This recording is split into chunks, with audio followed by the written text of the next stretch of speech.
دی چې موږ او تاسو د الله تبارک وتعالى څومره شکر ادا کو هغه وکړي.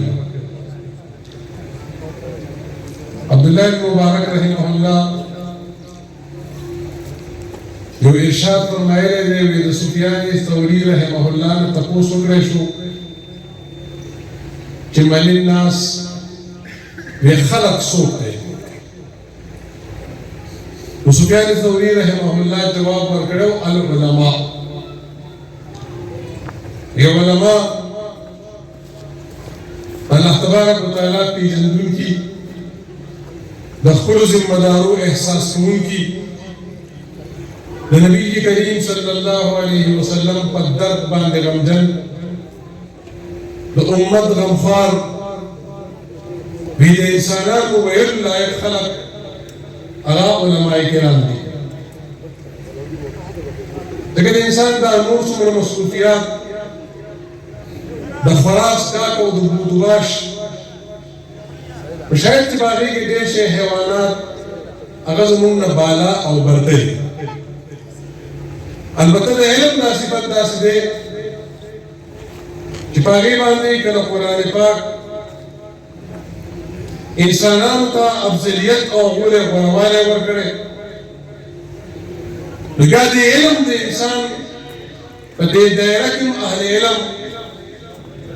هغه په یو ممتاز مقام باندې ګرځولي دي. او د سفیان ثوری رحمه الله علمي استقاحت داغه فقاحت په علم حدیث کې داغه مهارت هغه د اهل علم نه پوشیده او پټ نه دی چې هغه د انسانیت قابل علما ګڼي. نو په دې باندې لوی شکر ادا کول پکار دي موږ او تاسو له چې الله تبارک وتعالى انسانان ټول معزز کړي هغه کې د علم په بنیاد باندې چې سفیان ثوری رحمه الله علما اوچته الحمدلله دا لوی نسبت د علم د تاسو ته حاصل شوی دی په دې باندې د مبارکباد مستحق دی. روایت اوږد دی خو وخت انتهایی مختصر دی. د خطیب بغدادي رحمه الله داغه کتاب الجامع لاخلاق الراوي وآداب السامع هغه دا روایت ذکر کړی دی. بیا پسې په اخره کې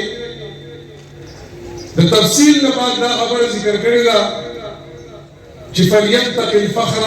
والمباهات به. علم خو د کردار نوم دی. انما يخشى الله من عباده العلماء. انما دا لفظ د وصف او د صفت په معنی کې استعمال شوی. د علماء لوی صفت د هغو د علم سره هغه د الله جل جلاله خشیت او د هغه نګره ده. چې کله دا علم د هغې لپاره یو وصف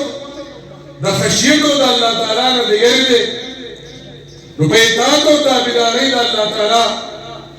د خپل علم په تقاضا باندې خپل ځان پوره کول په هغې باندې پوره کول د هغې مطابق په دې ژوند کې کردار ادا کول دا اصل کې د اهل علم ذمه داري ده. نو د تش فخر او د مباحات نه په علم باندې ځینې خلک ځان ساتي. وأن يكون قصده نيل الرئاسة هغه خلک د دې لپاره ځان ساتي. د اهل علم لپاره تاسو ته پته ده قرآن پاک د اهل کتابو چې کوم عیوب بیان کړي دي د هغو د هلاکت او تباهۍ چې کوم اسباب یې شمارلي دي هغې کې د دنیا د جاه او د مرتبې سره محبت دا د هغو د هلاکت په اسبابو کې اهم ترین سبب دی. نو خطیب بغدادي رحمه الله ویو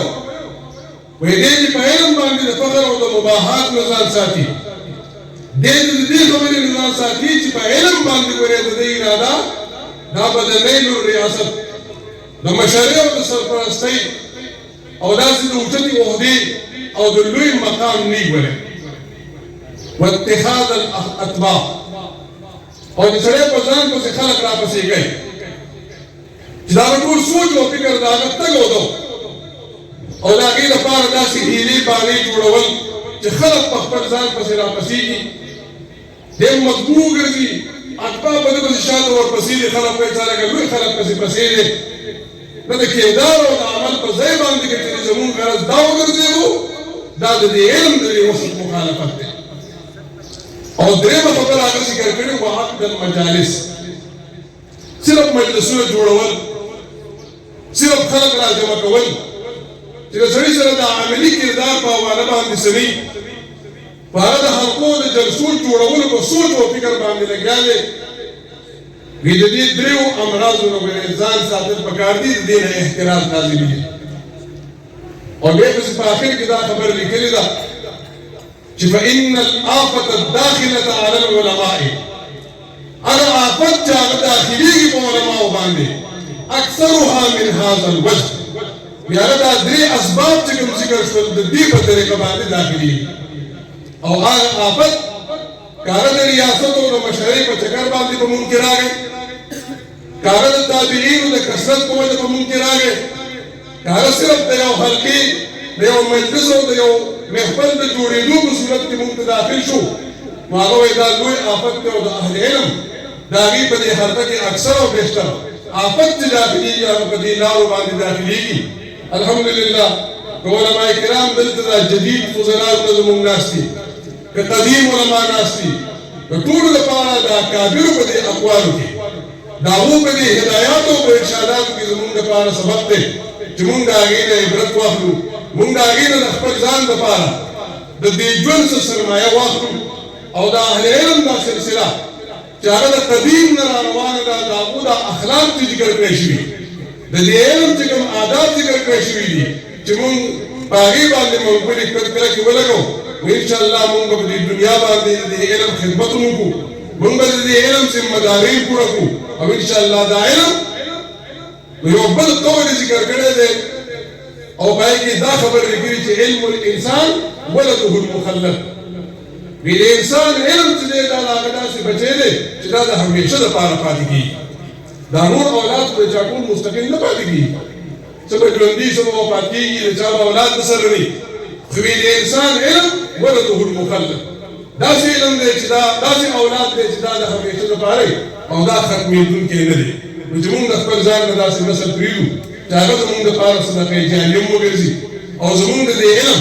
چې د هغې کومه نفع ده هغه په عقله باندې د نور مخلوق ته میلاو شي په دې سوچ او فکر باندې چې انشاءالله مونږ میدان عمل ته شو د الله جل جلاله مدد او د هغې اعانت به زمونږ سره الله رب العزت د عمل کولو توفیق نصیب کړي واخر دعوانا الحمدلله